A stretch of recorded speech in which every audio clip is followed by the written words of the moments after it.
Greetings, friends!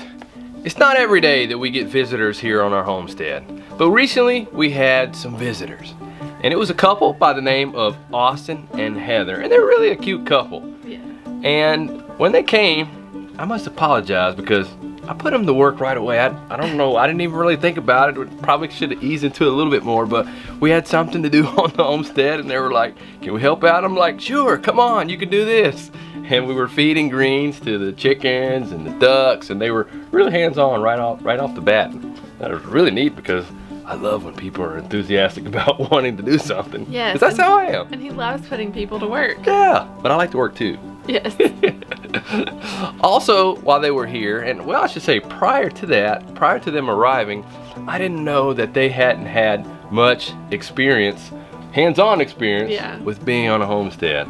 And Heather, we gave her an experience that she never had before. And she got to hold a chicken for the first time. First time ever. It was really cute.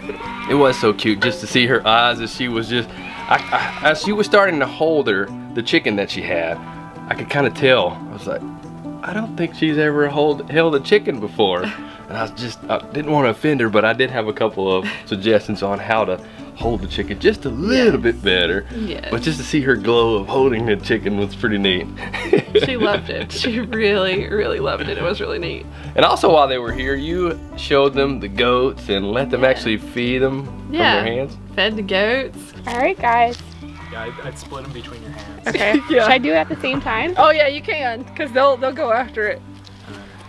All right. Don't lose a finger though. No, you won't lose a finger. I can't lose a finger. I'm just kidding. Should I take my ring off? Okay, guys, ready? They'll just lick them out come on, guys. Ooh, you guys are so loving. That was amazing. And Olga is, she'll just lick you. Still got all your fingers? They're all good. Hey, you want some? They're super sweet. And they explained to us that they have been on this really big homestead adventure journey of trying to find out where they want to set up a homestead, because they feel a draw and a pull, as we did, to being a homesteader. So Heather and Austin, you guys have been traveling around for how long now? A little over a year. A little over a year. And these guys have been looking for a place to start their homestead. So how many different states did you guys visit to try to narrow it down? We have a spreadsheet. Oh man. And it's all like, can you drink the milk from your cow? What are the state laws like? How much snow? How much sunshine? Like everything. We started out wanting to go to all 48, but probably only hit 20 or so. COVID and things. So that's pretty neat that they've been traveling around in all these different places, all while living tiny in their Airstream. Yeah. So that's pretty exciting that they're really that gung-ho about this. It really is. And when they walked into our house, they're like, wow, you have so much room. Yeah, it's not too often that we get that, but actually people are kind of surprised when they come to our year once they're inside there, that it's bigger than they think it would be. But while Austin and Heather were here, they also shared a really big announcement with us that you just got to wait to the end of this video, then we'll share that announcement with you because we were pretty excited about it. Excited for them. Super excited. So while they were here, we talked a lot about homesteading, and you even started talking with them about our first year on the homestead. And one of the things that we have learned through homesteading is that oftentimes, if you've never done it before, you oftentimes over-romanticize of what it's going to be like. And then you start doing it, and then some of the realities start to hit you, and it can hit you pretty hard.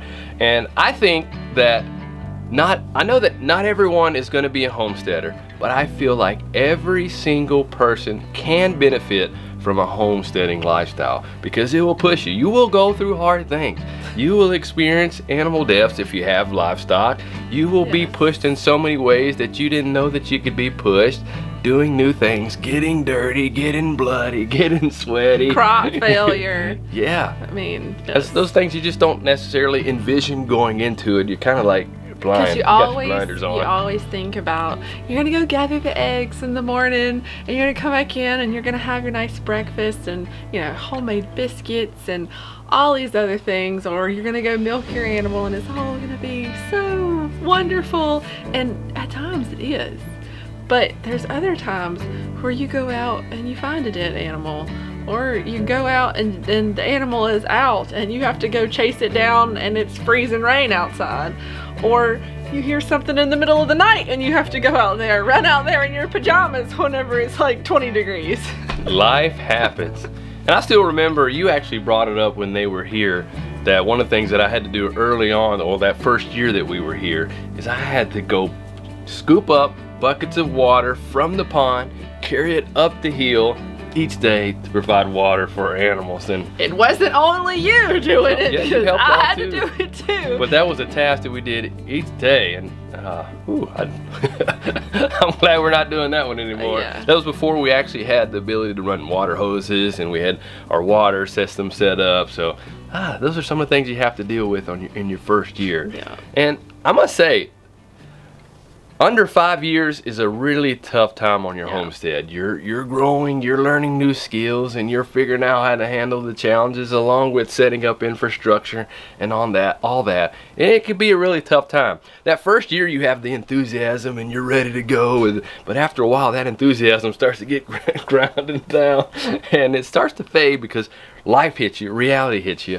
But that's when it really shapes your character and your perseverance. And anyone that is on that homesteading path or planning to do it, just hang in there. Yeah.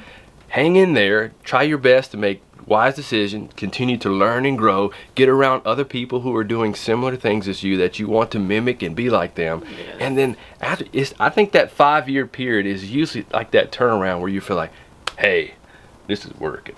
And don't invite people over that don't share your dream of homesteading in that first little while. Totally agree. Because they aren't going to see your land and be like, look at all this opportunity that you have. Yep. They're going to look at it as like, ooh, why is this not done? Why is this not done? And that really takes a toll mentally on you. So that's why you need to do what Mike says and get around people that are already homesteading or have homesteaded, and they can see the potential that's there even if everything's not already in place. Yep, and that applies to other areas of life too. If you have this dream, you're gonna have people that aren't interested or excited about your dream like you are, and they will try to crush it and they will try to zap you and have negative energy flowing towards you. Yes. That will actually zap you and hinder you. So try to avoid being around them. Try to get wise counsel where you can, but try to get it from the people that you are looking to emulate. Don't hang around dream crushers. That's right. No dream crushers. So hang around those who are really going to lift you up and encourage you and help you to get set on the right path. For sure. So we mentioned earlier about a really big announcement that Heather and Austin shared with us. Well, in their homesteading journey, as they were looking around at all these different places, they began to narrow it down to 3 options. They told us Virginia, Tennessee, and North Carolina. So they decided on, and you feel like you found it now.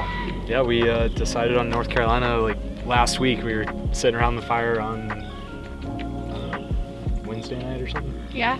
So chose North Carolina. So we're gonna have some new homesteaders to the North Carolina homesteading community. They'll be neighbors, not close neighbors, but they'll still be in the same state. So that's pretty exciting. So isn't that cool? That is pretty cool.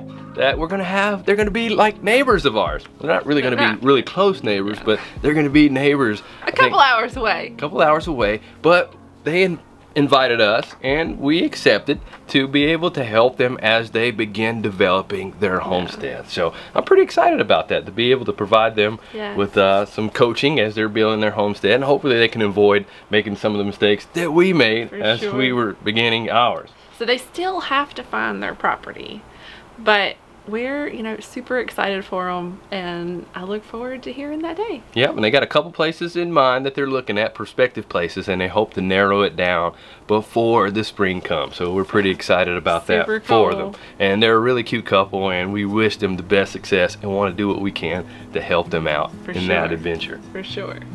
So what are some goals that you have for your homestead? Well, I think first is to find the property. Okay. After that, we have an Airstream. If there's not already a structure there, we'll be staying in the Airstream for a while more. And then after that, build a barn, probably do an apartment in there, Yep. and then start with the acre or so garden and some chickens. So, Awesome. Exciting. So happy for you guys. Can't wait to see once you find your exact places you're going to be in, and we look forward to helping you out, hopefully. You will help us out. There we go. We will. You will. There we go. You guys know me. I like to be hands-on, and I'll be totally willing to be hands-on with helping them out.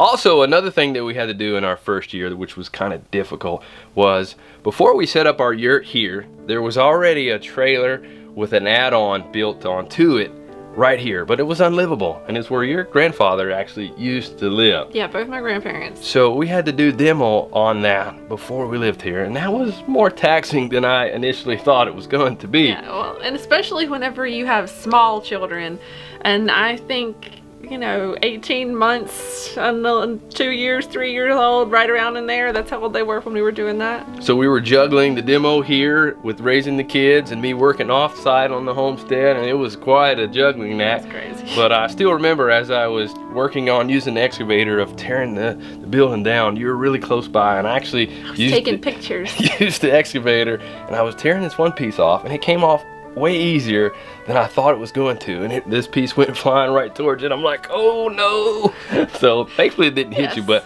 it did have my blood pumping a little bit. Yeah, mine too. I'm taking pictures and I see something flying at me. So, whew. So, you're still here. Thank you. I'm still here. Recently we had a question. Somebody asked us about how we got our land, and for homesteaders looking to get land, what are some of the things that we suggest? And this here is family land that we're on. It actually is your family from your grandfather and your father. But that may be an option for those of you who are looking for land to homestead on. Is try to check with family members who have land that aren't necessarily using them. And you could also, Joel Salton talks about leasing land from people, because the price of land is pretty expensive, and I have known that, seen even this year as things have been happening, a lot more people are becoming interested in moving out of the city, and the prices of land are going up. Yes, they are. So hopefully Heather and Austin can find a really good deal on a plot of land. Yeah. And thinking back to our first year, it's like, man, I wish we would have vlogged some of that. That was before we really got into YouTube, and it wasn't even nowhere near on the radar. But come to think of it, that would have been just one more thing that we would have to do. Crazy. So, I can't imagine. We did take a lot of pictures, though. We did. There were a lot of pictures. It is neat to be able to look back on that pictures, but it would be even neater if we had video. video to look back on.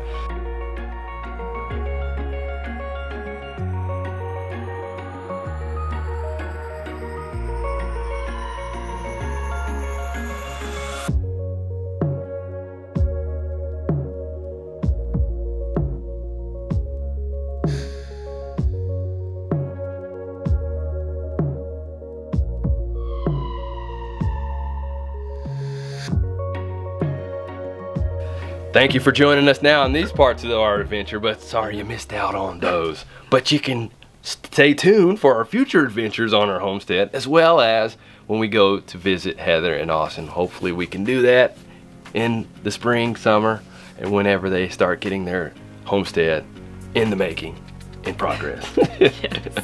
Well, that's it for now. If you haven't subscribed, please do so.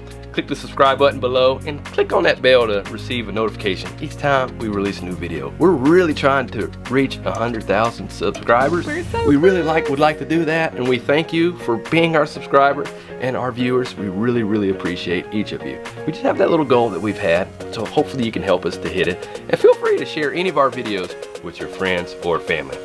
See you next time. Bye, guys.